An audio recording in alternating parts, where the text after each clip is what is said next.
사도행전 5장. 아나니아와 삽비라. 그러나 아나니아라는 사람이 자기 아내 삽비라와 공모하여 땅을 판 돈의 일부를 몰래 자기 몫으로 챙겨두고는 나머지를 사도들에게 가져와 헌금했다. 베드로가 말했다. 아나니아야, 네가 어찌하여 사탄에게 넘어가 성령께 거짓을 말하고 땅값의 일부를 몰래 떼어두었느냐. 그 땅은 팔기 전에도 내 것이었고 판 뒤에도 내 것이어서 그 돈을 내 마음대로 할 수 있었다. 그런데 내가 무슨 생각으로 이런 속임수를 썼느냐? 너는 사람에게 거짓말한 것이 아니라 하나님께 거짓말한 것이다. 아나니아가 그 말을 듣고 쓰러져 죽었다. 이 소식을 들은 사람들이 모두 하나님을 두려워했다. 젊은 사람들이 곧바로 그 시체를 싸고 메고 나가서 묻었다. 3시간이 못 되어 그의 아내가 무슨 일이 있었는지 전혀 모른 채 들어왔다. 베드로가 말했다. 너희가 땅을 팔고 받은 돈이 이것이냐? 예, 그 돈입니다. 삽비라가 말했다. 베드로가 대답했다. 너희가 공모하여 주님의 영을 대적하다니 이 무슨 일이냐. 내 남편을 묻고 온 사람들이 집 앞에 있으니 다음은 내 차례다. 그의 입에서 말이 떨어지기가 무섭게 삽비라도 쓰러져 죽었다. 젊은 사람들이 돌아와 보니 그 여자의 시체가 있었다. 그들은 시신을 메고 나가서 남편 곁에 묻었다. 이쯤에 이 일을 들은 온 교회는 물론 모든 사람들 안에 하나님께 대한 깊은 경외심이 생겼다. 하나님을 함부로 대해서는 안 된다는 것을 알게 된 것이다. 모두가 정기적으로 모이다. 사도들이 하는 일을 통해 백성 가운데 하나님의 표적이 크게 늘어나고 놀라운 일이 많이 이루어졌다. 그들은 모두 하나가 되어 솔로몬의 이름을 붙인 성전 회랑에 정기적으로 모였다. 백성들이 그들을 크게 칭찬했으나 그들 모임에 합류하기를 꺼리는 사람들도 있었다. 한편 주님을 믿는 사람들은 남녀할 것 없이 도처에서 더 늘어났다. 심지어 그들은 병자들을 메고서 길거리로 나와 들것과 이부자리에 눕혀놓고는 지나가는 베드로의 그림자에라도 닿기를 바랬다. 예루살렘 인근의 여러 마을에서 사람들이 아픈 사람과 귀신 들린 사람들을 데리고 몰려나왔다.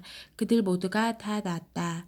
사람보다 하나님께 순종하는 것. 대제사장과 그의 편에 선 사람들, 주로 사두개파 사람들이 이 모든 일에 단단히 화가 나서 행동에 돌입했다. 그들은 사도들을 체포해 시내 감옥에 가두었다. 그러나 밤중에 하나님의 천사가 감옥 문을 열고 그들을 이끌어냈다. 천사가 말했다. 성전으로 가서 당당히 서거라. 이 생명에 대해 말해야 할 모든 것을 사람들에게 다 전하여라. 그들은 즉시 순종하여 새벽녘에 성전으로 들어가 계속해서 가르쳤다. 한편 대제사장과 그의 동료들은 이스라엘의 최고의회로 소집한 뒤에 감옥에 사람을 보내 죄수들을 데려오게 했다. 경비대가 감옥에 가보니 그 안에는 아무도 없었다. 그들이 돌아와서 보고했다. 감옥은 철통같이 잠겨서 문마다 간수들이 지키고 있었지만 안에 들어가 보니 한 사람도 없었습니다. 성전 경비대장과 대제사장들은 당황했다. 이게 도대체 어떻게 된 일이냐? 그때 누군가가 나타나서 말했다. 감옥에 가두어 두었던 사람들이 다시 성전에서 사람들을 가르치고 있는 것을 알고 계십니까? 경비대장들이 부하들과 함께 가서 사도들을 붙잡았다.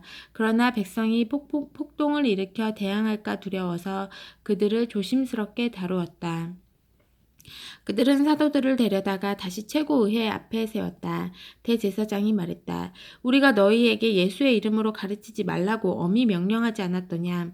그런데 너희는 너희 가르침으로 예루살렘을 가득 채우고는 그 사람의 죽음을 기어이 우리 탓으로 돌리려 하고 있다. 베드로와 사도들이 대답했다. 사람보다 하나님께 순종하는 것이 당연합니다. 여러분이 십자가에 매달아 죽인 그 예수를 우리 조상의 하나님께서 다시 살리셨습니다. 그 하나님께서 이스라엘에게 변화된 삶과 죄 용서의 선물을 주시려고 예수를 왕과 구주로 삼아 그분 오른편 높은 곳에 두셨습니다. 우리는 이 일의 증인들입니다. 하나님이 그분께 순종하는 이들에게 주시는 성령께서도 이 모든 일을 확증해 주십니다. 그들은 이 말을 듣고 격분하여 그 자리에서 당장 사도들을 죽이려고 했다. 그러자 최고의회 의원인 가말리엘이라는 바리새인이 자리에서 일어났다. 하나님의 율법을 가르치는 교사로 모든 사람의 존경을 받고 있던 그는 잠시 사도들을 밖으로 내보내고 나서 이렇게 말했다. 동료 여러분, 이들을 대할 때 조심하십시오. 얼마 전 드다가 대단한 사람인 양 행세하다가 잠깐 유명해져서 400명 정도 끌어모은 일이 있습니다. 그러나 그가 죽임을 당하자 추종자들도 흩어지고 결국 흐지부지 되고 말았습니다.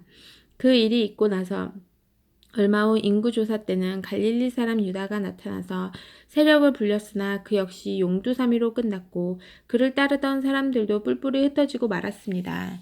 그래서 하는 말입니다. 이 사람들에게 손을 떼십시오. 그냥 내버려 두세요. 만일 이 계획이나 일이 순전히 인간에게서 난 것이라면 산산이 무너지고 말 것입니다. 하지만 하나님에게서 난 것이라면 여러분이 어떻게 해도 소용없습니다. 괜히 하나님을 대적하는 자가 되지 마십시오. 그 말이 설득력이 있었다. 그들은 사도들을 다시 불러 호되게 매질한 다음 예수의 이름으로 말하지 말라고 경고하여 그들을 쫓아냈다. 사도들은 예수의 이름 때문에 치욕당하는 영예를 얻은 것을 크게 기뻐하며 의회에서 나왔다. 그들은 날마다 잠시도 쉬지 않고 예수가 그리스도이심을 성전과 집에서 가르치고 전했다. 6장 하나님의 말씀이 크게 번성하다.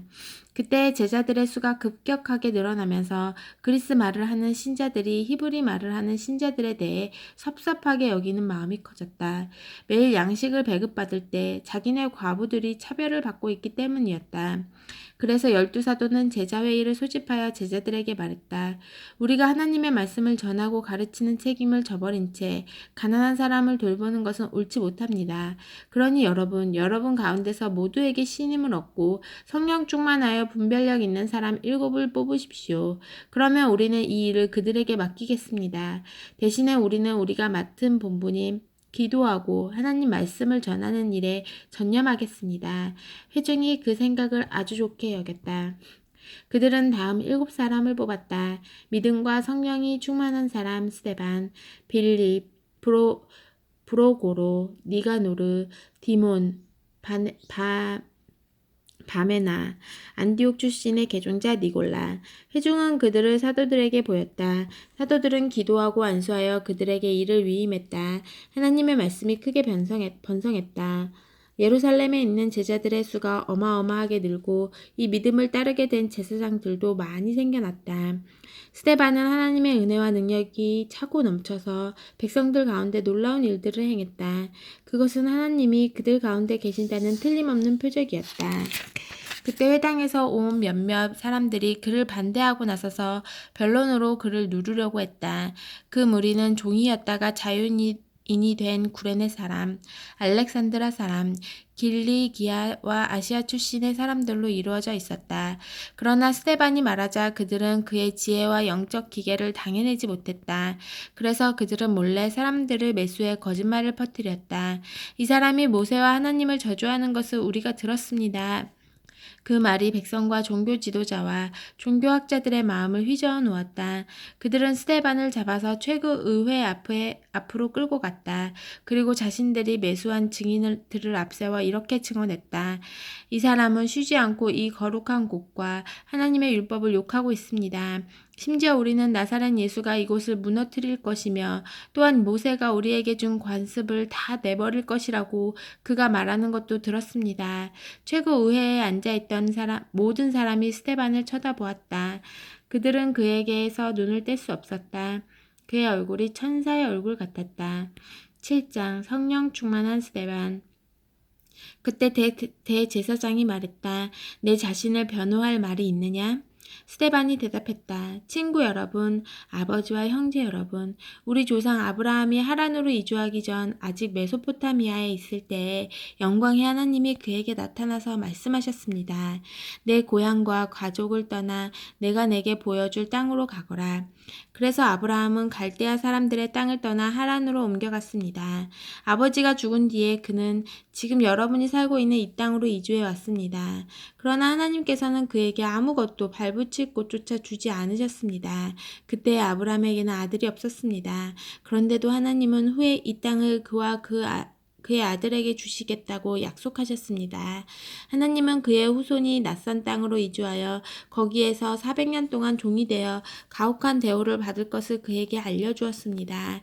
그러나 하나님께서는 내가 개입해서 너희를 종으로 삼은 자들을 처리하고 내 백성을 이끌어내어 이곳에서 나를 예배하게 할 것이다 하고 말씀하셨습니다. 그 후에 하나님은 아브라함과 언약을 맺으시고 할례로 그의 몸에 표를 남기셨습니다. 아브라함은 아들 이삭을 낳고 8해 만에 그 몸에 할례의 표를 남겼습니다. 이삭이 야곱의 아버지가 되고 야곱이 12조상들의 아버지가 되는 동안에 그들은 저마다 언약의 표를 충실히 전했습니다. 그러나 그 조상들은 시기심에 불타서 요셉을 이집트의 노예로 보내버렸습니다. 그럼에도 불구하고 하나님이 그와 함께 하셔서 그를 모든 환난에서 구하셨을 뿐 아니라 그를 이집트의 왕 바로의 눈에 띄게 하셨습니다. 바로는 요셉에게 크게 감동받아서 개인적 사물을 비롯해 온 나랏일을 그에게 맡겼습니다. 그 후에 이집트에서부터 가나안까지 전 지역에 기근이 들어 사람들의 고생이 말이 아니었습니다. 배고픈 우리 조상들은 양식을 얻고자 모든 곳을 샅샅이 뒤졌으나 아무것도 찾을 수 없었습니다. 야곱이 이집트에 양식이 있다는 말을 듣고는 우리 조상들을 보내어 알아보게 했습니다. 소문이 사실임을 확인한 뒤에 그들은 양식을 구하려고 이집트로 다시 갔습니다. 그 방문 때 요셉은 형들에게 자신의 정체를 밝히고 야곱 일가를 바로에게 소개했습니다. 이어서 요셉은 아버지 야곱과 75명이나 되는 일가족을 모두 데려오게 했습니다. 그렇게 해서 야곱 일가가 이집트로 가게 된 것입니다. 야곱이 죽고 그 후에 우리 조상들도 죽었습니다. 그들은 세겜으로 옮겨져 전에 아브라함이 하몰의 자손에게 충분한 값을 치르고 산 무덤에 묻혔습니다. 하나님께서 아브라함에게 구원을 약속하신 400년이 다 되어 갈 무렵 이집트에 있던 우리 백성의 수가 크게 늘어났습니다. 이제 요셉에 대해 들어보지 못한 왕이 이집트를 다스리고 있었습니다. 그는 우리 민족을 무자비하게 착취했습니다. 갓난 아이들을 강제로 버리게 해서 비바람 속에 비참하게 죽게 했습니다. 바로 그러한 때에 모세가 태어났습니다. 그는 무척 준수한 아기였습니다. 부모가 3달 동안 그 아기를 집안에 숨겼으나 더 이상 숨길 수 없게 되자 그를 밖에 내놓았습니다. 그러자 바로의 딸이 그를 구해내어 자기 아들로 삼아 길렀습니다. 모세는 이집트 최고의 학교에서 교육을 받았습니다. 그는 사상이나 체력이 모두 대단했습니다. 40살이 되자 모세는 자기 동족 히브리 사람들이 어떻게 지내는지 알고 싶어 그들의 형편을 살피러 나갔습니다. 그는 이집트 사람이 히브리 사람 하나를 괴롭히는 것을 보고는 끼어들어서 그 이집트 사람을 때려 눕히고 싸움에서 진 형제의 원수를 갚았습니다. 그는 히브리 형제들이 자기가 그들의 편인 것을 기뻐할 줄 알았습니다. 나아가 자신을 그들을 구해줄 하나님의 도구로 여길 줄 알았습니다. 그러나 그들은 그렇게 생각하지 않았습니다. 이튿날 히브리 사람 둘이 싸우고 있는데 모세가 다툼을 말리며 그들에게 서로 사이좋게 지내도록 권했습니다. 그대들은 형제 사이인데 왜 서로 치고 싸우는 것이오? 싸움을 시작한 사람이 말했습니다. 누가 당신을 우리 책임자로 세웠소? 이제 이집트 사람을 죽인 것처럼 나도 죽일 셈이요? 모세는 그 말을 듣고 소문이 퍼진 것을 알고는 죽을 힘을 다해 도망하여 미디안 땅에서 나그네로 살았습니다. 나그네로 살면서 그는 2 아들을 낳았습니다. 40년 후 시내산 광야에서 불타는 떨기나무 불꽃으로 가장한 천사가 그에게 나타났습니다. 모세는 자기 눈을 믿을 수 없어 자세히 보려고 다가갔습니다. 그때 그는 하나님의 음성을 들었습니다. 나는 내 조상 아브라함과 이삭과 야곱의 하나님이다. 소스라치게 놀란 모세는 눈을 감고 고개를 돌렸습니다. 하나님께서 말씀하셨습니다. 무릎을 꿇고 기도하여라. 내가 있는 곳은 거룩한 곳, 거룩한 땅이다. 내가 이집트에 있는 내 백성의 괴로움을 보았다. 내가 그들의 신음소리를 들었다. 내가 그들을 도우려고 왔다. 그러니 너는 준비하여라. 내가 너를 이집트로 다시 보내겠다. 이 모세는 전에 사람들로부터 누가 당신을 우리 책임자로 세웠소? 라는 말을 듣고 거부당했던 사람입니다. 이 모세는 불타는 떨기나무 속에서 천사를 통해 불꽃을 발하시던 하나님께서 지도자와 구원자로 다시 보내신 사람입니다. 모세는 노예 생활에서 백성들을 이끌어냈습니다. 그는 40년 동안 이집트 전역과 홍해와 광야에서 하나님의 표적과 이적을 베풀고 행했습니다. 이 모세는 백성에게 하나님께서 너희 후손 중에서 나와 같은 예언자 하나를 일으켜 세울 것이다 라고 말한 사람입니다. 이 모세는 시내산에서 말하던 천사와 광야에 모인 여러분들의 조상들 사이에 서서 그가 받은 생명의 말씀을 가져다가 우리에게 전해준 사람입니다. 그런데 우리 조상들은 그 말씀이 자신과 무관하다고 생각했습니다. 그들은 이집트의 옛 생활 방식을 갈망하며 아론에게 불평했습니다. 우리가 보고 따를 수 있는 신을 만들어 주시오. 우리를 인적조차 없는 이곳으로 끌어낸 모세가 어찌 되었는지 누가 알겠소. 그때 그들은 송아지 우상을 만들고 그 앞에 희생 제물을 바치며 자기들이 대단한 종교 프로그램을 만들어낸 것처럼 자축했습니다. 하나님은 조금도 기뻐하지 않으셨습니다. 그래서 그들이 자기 방식대로 하게 내버려 두셨습니다. 새롭게 등장하는 모든 신에게 다 예배하게 두고 그 결과를 지고 살도록 내버려 두셨습니다. 예언자 아모스는 그 결과를 이렇게 묘사했습니다. 오 이스라엘아, 너희가 40년 광야 시절 동안 내게 짐승과 곡식 제물을 가져온 적이 있더냐? 전혀 없었다. 너희는 전쟁의 신, 음란의 여신에게 산당을 지어 주느랴 힘을 다해 그들을 예배하느냐 너무 바빴다. 그래서 내가 너희를 바빌론에 포로로 보낸 것이다. 그 기간 동안 우리 조상들에게는 참된 예배를 드릴 장막 성소가 있었습니다. 그 장막은 모세가 하나님께서 알려주신 설계대로 만든 것이었습니다. 하나님이 그 땅에서 이방인들을 쫓아내실 때에 그들은 장막을 가지고 여호수아를 따라갔고 그 장막은 다윗의 때까지도 있었습니다. 다윗은 하나님께 영구적인 예배 장소를 구했고 결국 솔로몬이 그것을 지었습니다. 그러나 지극히 높으신 하나님께서 목수와 석공이 만든 건물에 사신다는 뜻은 아닙니다. 예언자 이사야가 그것을 잘 기록했습니다. 하나님께서 말씀하신다. 하늘은 내 보좌이고 땅은 내 발을 쉬는 곳이다. 그러니 너희가 내게 무슨 집을 지어주겠느냐? 내가 물러나 쉴 만한 곳이 어디 있느냐? 내 쉴 곳은 이미 지어져 있다. 내가 그곳을 지었다. 그런데 여러분은 계속해서 웬 고집이십니까? 여러분의 마음은 딱딱하게 굳어있고 여러분의 귀는 꽉 막혀 있습니다. 성령을 고의로 무시하니 여러분은 여러분의 조상들과 다를 바 없습니다. 예언자들 가운데 그와 같은 대우를 받지 않은 사람이 일찍 있었습니까? 여러분의 조상들 의로우신 이가 오실 것을 말하는 사람은 누구든지 죽였습니다. 이제 여러분이 가문의 전통을 잇고 있으니 여러분은 모두 배반자이며 살인자입니다. 천사들이 선물 포장까지 해서 하나님의 율법을 전해주었건만 여러분은 그것을 함부로 써버렸습니다. 그 말을 듣고 있던 사람들이 난폭해지더니 야유와 휘파람과 욕설을 퍼붓고 폭도를 변했다. 그러나 성령 충만한 스데반의 눈에는 그것이 보이지 않았다. 하나님밖에 보이지 않았다. 그는 모든 영광 가운데 계신 하나님과 그 곁에 서신 예수를 보았다. 그가 말했다. 아, 하늘이 활짝 열리고 인자가 하나님 곁에 서서 계신 것이 보입니다. 폭도의 고함과 야유가 스데반의 목소리를 삼켜버렸다. 그들은 사정없이 달려들어 그를 시내 밖으로 끌어내어 그에게 돌을 던졌다. 주동자들이 겉옷을 벗어놓고 사울이라는 청년에게 지키게 했다. 돌이 비오듯 쏟아지는데 스데반이 기도했다. 주 예수여, 내 생명을 받아주십시오. 그런 다음 무릎을 꿇고 모두에게 들릴 만큼 큰 소리로 기도했다. 주님, 이 죄를 저들에게 돌리지 마십시오. 이것이 그의 마지막 말이었다. 그리고 그는 숨을 거두었다. 사울이 바로 그 자리에 있었다. 그는 살인자들에게 축하의 말을 건넸다. 아멘.